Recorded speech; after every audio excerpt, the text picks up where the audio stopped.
గలతీలు రాసిన పత్రిక 6వ అధ్యాయము 2వ వచనం. ఒకని భారముల నొకడు భరించి ఇలాగు క్రీస్తు నియమమును పూర్తిగా నెరవేర్చుడి.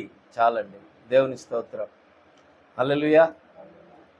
ఈ వాక్యంలో అపోస్తుడైనటువంటి పౌలు మరి ఈ గలతీలు రాసినటువంటి ఈ సంఘానికి, లేదనుకుంటే అపోస్తుడైన పౌలు చాలా పత్రికలు రాశాడు. దేవుని స్తోత్రం. చాలా పత్రికలు, ఎక్కువగా ఆయన సంఘాలకు రాశాడు. ఎవరికి రాశాడు? సంఘాలకు రాశాడు. వ్యక్తిగతంగా కూడా, మనుషులకు కూడా, దేవుని సేవకులకు, దేవుని యొక్క పని చేస్తున్న వారికి కూడా ఆయన కొన్ని పత్రికలు రాశాడు.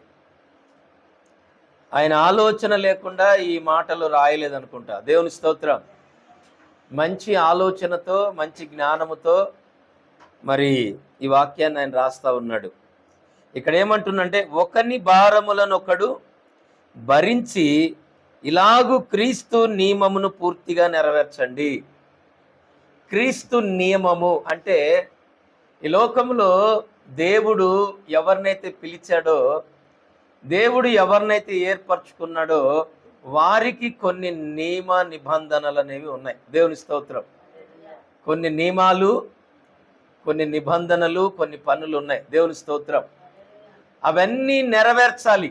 దేవుడు మనకు అప్పగించినటువంటి ప్రతి పనిని కూడా అవి నెరవేర్చబడాలి అంటే ఒకని భారం ఒకడు భరించాలి. ఒకని భారం ఒకడు భరించాలి. చూడండి, పూర్వము మిషనరీలు ఈ లోకానికి వచ్చారు, ఈ ప్రాంతానికి వచ్చారు. మిషనరీలు మరి అనేక విదేశాల నుండి ఇండియాకి వచ్చారు. ఇప్పుడు మదర్ తెరిసా గారు ఉన్నారు. ఆమె ఎక్కడికి వచ్చింది? కలకత్తా వచ్చింది. అవునా? కలకత్తా ప్రాంతానికి వచ్చి అక్కడ ఉన్నటువంటి మురికివాడలందరిలో, మరి అక్కడ ఆ ప్రాంతాల్లో ఉన్న మురికివాడల్లో ఉన్నటువంటి వారి కష్టాలు, కుష్ఠరోగులు, ఆకలితో ఉన్నవారు, వస్త్రహీనతతో ఉన్నవారు, వాళ్ళ కష్టాలని ఆమె పంచుకుంది. దేవుని స్తోత్రం. ఆమె వాళ్ళ కష్టాలను పంచుకొని ఆమె మరలా దేశానికి వెళ్లకుండా వాళ్ళకి ఎంతో సేవ చేసింది. ఏం చేసింది? సేవ చేసింది. మరి ఎన్నో అనాథాశ్రమాలు కట్టింది, వృద్ధాశ్రమాలు కట్టింది. మరి అనేక మరి విదేశాల నుంచి కానీ, లేకపోతే అధికారుల నుంచి కానీ, ఎక్కడెక్కడో మరి దేవుని మహాకృప చేత ధనం తీసుకొచ్చి మరి ఎంతో మందికి మరి ఆకలి తీర్చింది, వస్త్రాలు, ఇలాగే ఎంతో మందికి సహాయము చేసింది. అంటే వారి యొక్క భారాన్ని ఆమె తీసుకుందనమాట, భరించింది. దేవుని స్తోత్రం. వాళ్ళ భారాలను పంచుకుంది. అలాగే చాలామంది, ఆమె ఒక్కతే కాదు, చాలామంది ఈ ప్రాంతాలకు వచ్చి, ఆయా గ్రామాల్లో వచ్చి, ఆయా పల్లెటూరులో మరి ఎన్నో ఆశ్రమాలు కట్టారు. దేవుని స్తోత్రం. ఎన్నో మందిరాలు కట్టారు, ఎన్నో మరి వృద్ధాశ్రమాలు కట్టారు, మరి బళ్ళు కట్టారు, కాలేజీలు కట్టారు. ఏమండి? కాలేజీలు కట్టారు, మరి స్కూల్స్ కట్టారు. మరి నానా రకములైనటువంటి బాధల్లో, ఇబ్బందుల్లో, రోగాల్లో, సమస్యల్లో ఉన్న వారికి ఎంతో మందికి మరి ఏం చేశారంటే సహాయము చేశారు. కాబట్టి ఈరోజు ఇప్పటి వరకు దేవుని సువార్త ప్రకటించబడుతుంది. హల్లెలూయా. దేవుని సువార్త అనేది ప్రకటించబడాలంటే ఒకని భారం ఒకడు మోయాల. ఏం చేయాలా? ఒకని భారము ఒకడు మోయాల. ఒక్కడే భారం మోయాలంటే అది అవని పని. ఇంట్లో ఇల్లు ఉందనుకోండి, ఒక కుటుంబం ఉందనుకోండి, భార్యాభర్తలు ఇద్దరు చెరొక పని చేసుకొని డబ్బులు సంపాదించుకుంటారు. అవునా? భార్య ఒక పని చేస్తుంది, భర్త ఒక పని చేస్తాడు, కుటుంబాన్ని పోషించుకుంటారు. మరి ఒక్కడే ప్రార్థన ఎలా చేయగలడు? ఒక్కడే ప్రార్థన ఎలా చేయగలడు? ఇద్దరు కలిసి ప్రార్థన చేయాలి.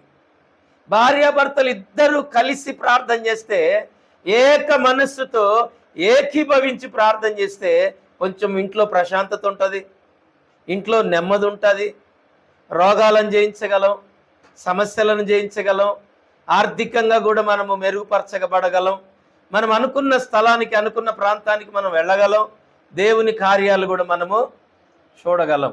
అదే ఒక్కలే ప్రార్థన చేశారనుకోండి, ఒంటరిగా చేసే ప్రార్థన అది అంతగా ఫలింపుకు రాదు, అంతగా ఫలింపుకి రాదు. ఇద్దరు కలిసి అంటే ఒకని భారం ఒకడు పంచుకోవాలి. మరి డబ్బులు తీసుకొస్తే లెక్క పెట్టుకుంటాం కదా. ఇప్పుడు భర్త డబ్బులు తెచ్చామనుకో భార్య లెక్క పెడుతుందా లేదా? భార్య తీసుకొస్తే భర్త లెక్క పెట్టడా? మరి డబ్బుల కాడ ఉన్నటువంటి బంధాలు ప్రార్థన దగ్గర ఎందుకుండవు? డబ్బుల దగ్గర ఉన్నటువంటి బంధాలు ఆత్మీయ జీవితంలో ఎందుకుండవు? లోక సంబంధంగా మనం శారీరకంగా అన్నిట్లో మనం పాలు పొందుతున్నప్పుడు ఆత్మీయంగా కూడా మనం పాలు పొందాలి కదా. భర్త ఆలోచనలో భార్య సహకరించాలి ఆత్మీయంగా, భార్య యొక్క ఆత్మీయ ఆలోచనతో భర్త కూడా సహకరించాలి. ఒకరొకరు చెప్పుకోవాలి, మనం దేవుని కొరకు ఏం చేద్దాం, దేవుని మందిరం కొరకు ఏం చేద్దాం, దేవుని పనిలో మనం ఎలా కొనసాగుదాం, మరి దేవుని కొరకు మనం ఎక్కడికన్నా సువార్తకి వెళ్దామా, ఏ ప్రాంతానికన్నా వెళ్దామా, లేదంటే ఒక రోజు ఉపవాసం ఉండి మన ఇద్దరం ప్రార్థన చేద్దామా, ఇగో ఈ పని మీద మనం ఈ పని అనుకుంటున్నాం, దేవుడి కార్యం చేయాలి, మరి ఒకరోజు మనం ఉపవాసం ఉండి ప్రార్థన చేస్తే మన ఇద్దరము దేవుడు ఖచ్చితంగా కార్యము చేస్తాడు అన్న ఆలోచన ఇద్దరికి రావాలి. హల్లెలూయా. ఇద్దరికి రావాలి. ఒక్కడికే వస్తే ఉపయోగం ఏంది? ఒక్క మనిషికే వస్తే ఉపయోగం లేదు. అక్కడ ఇద్దరికి రావాలి. ఇద్దరికి వస్తేనే అక్కడ దైవికమైన దేవుని కార్యాలు మనము చూస్తాము. అందుకని దేవుడు ఏమన్నాడు, ఎక్కడ ఇద్దరు ముగ్గురు కూడి ఉంటారో వారి మధ్యలో దేవుడు ఉంటాడంట. దేవుని స్తోత్రం. హల్లెలూయా. ఇద్దరు ముగ్గురు ఏకీభవించి ప్రార్థన చేయాలి, పాటలు పాడాలి. ఒక్కడు ఎంతకాలం చేస్తాడు చెప్పండి? ఒక అమ్మాయి అయినా ఒక అబ్బాయి ఎంతకాలము కుటుంబంలో ఒక్కరి ప్రార్థన ఎంతవరకు అంటే అది కొంతకాలమే. దేవుని స్తోత్రం. శోధన వచ్చిందనుకోండి ఆ బంధాలు బలహీనమైపోతాయి. దేవుని స్తోత్రం. బంధాలు ఏమైతే బలహీనమైపోతాయి. ఇప్పుడు ఎంత ప్రార్థన చేసే వ్యక్తి కూడా నోటుకొచ్చిన బూతులు తిట్టాల్సి వస్తుంది. అప్పుడు ఎంత ప్రార్థన చేసినా బూతులు తిట్టాల్సి వస్తుంది. ఎందుకంటే దయ్యము దేవుడు ఒక దగ్గర ఉండలేరు. దయ్యము దేవుడు ఒక దగ్గర ఉండలేరు. ఒక ప్రార్థనా పరుడు ఒక ప్రార్థనా పరురాలు కలిసి ఉండొచ్చు, కానీ ఒక ప్రార్థన లేనటువంటి వ్యక్తి ఓ ప్రార్థన ఉన్నటువంటి వ్యక్తి ఇద్దరు కలిసి ఉండడం చాలా కష్టం అన్నమాట. అది చాలా కష్టం. ఎందుకంటే అది మామూలు కష్టం కాదు. దేవుని స్తోత్రం. ఒక ఆత్మీయత లేని వ్యక్తితో కాపురం చేయటం, ఓ ఆత్మీయత లేని వ్యక్తితో కలిసి బ్రతకడం అనేది ఒక ఆత్మీయంగా ఉన్న వ్యక్తికి చాలా కష్టం. ఇద్దరు తాగుబోతులు కలిసి ఉండగలరు, ఇద్దరు దొంగలు కలిసి ఉండగలరు, ఇద్దరు వ్యభిచారులు కలిసి ఉండగలరు, ఇద్దరు మోసగాళ్ళు కలిసి ఉండగలరు. కానీ ఒక దొంగోడు ఒక మంచోడు కలిసి ఉండగలరా? ఓ వ్యభిచారి ఒక మంచి ఆమె కలిసి ఉండగలరా? ఉంటారా? ఓ సోమరిపోతుడు ఓ పనుడు కలిసి ఉండగలరా? ఓ ప్రార్థన చేసే వ్యక్తి ఓ ప్రార్థన చేయనోడు కలిసి ఉండగలరా? ఉండలేరు. ఇద్దరు ప్రార్థనా పరులైతేనే సమాధానంగా ఉంటుంది ఇంట్లో. హల్లెలూయా. మీకు అర్థమవుతుందా? ఇద్దరు ప్రార్థన చేసేవాళ్ళు అయితేనే ఆ కుటుంబం ఎలా ఉంటుందంటే భలే సమాధానంగా ఉంటుంది. ఇద్దరు నోట్లోంచి ఒకే మాట వస్తుంది. ఇద్దరు అనుకున్న కార్యాన్ని చేస్తారు. దేవుడు కూడా వారిని ఆశీర్వదిస్తాడు. దేవుని స్తోత్రం. హల్లెలూయా. అందుకనే దేవుడు అంటాడు భార్య భర్తలు అంటే వేరు వేరు కాదు, వీరు ఏక శరీరము అన్నాడు. ఎవరంట? ఏక శరీరం. ఏక శరీరం అంటే ఇద్దరి ఆలోచనలు ఒకటే ఉండాల, ఇద్దరు మనస్సులు ఒకటే ఉండాలా, ఇద్దరి తలంపులు ఒకటే ఉండాలా, ఇద్దరు చేసే పని ఒక్కటే ఉండాలా, ఇద్దరు ఒక మార్గంలోనే నడవాలా, ఇద్దరు ఒకేలాగా పాడాలా, ప్రార్థించాలా, ఆరాధించాలా, ఒకలాగే దేవుణ్ణి ఘనపరచాలా. హిందువులు చూడండి, వినాయకుడు పండుగ వచ్చినప్పుడు భార్య భర్తలు ఇద్దరు పట్టు చీరలు కట్టుకొని ఆ రోజు పూజ జరిపిస్తూ ఉంటారు ఇద్దరు పైకెక్కి. మీరు చూసారో లేదో. కానీ క్రైస్తవులకే మాయరోగం, కలిసి ప్రార్థన చేయరు.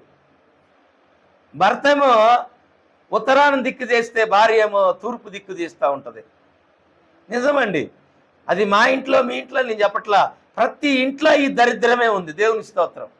ఇవాళ క్రైస్తవులు ఎదగలేకపోవడానికి, ఆశీర్వదించబడలేకపోవడానికి, ఓ మంచి వ్యాపారాలు మంచి బిజినెస్ చేయలేకపోవడానికి, ఓ ఉన్నతమైన స్థానంలో ఉండలేకపోవడానికి పెద్ద దరిద్రం ఏంటంటే కలిసి ప్రార్థన చేయకపోవడమే.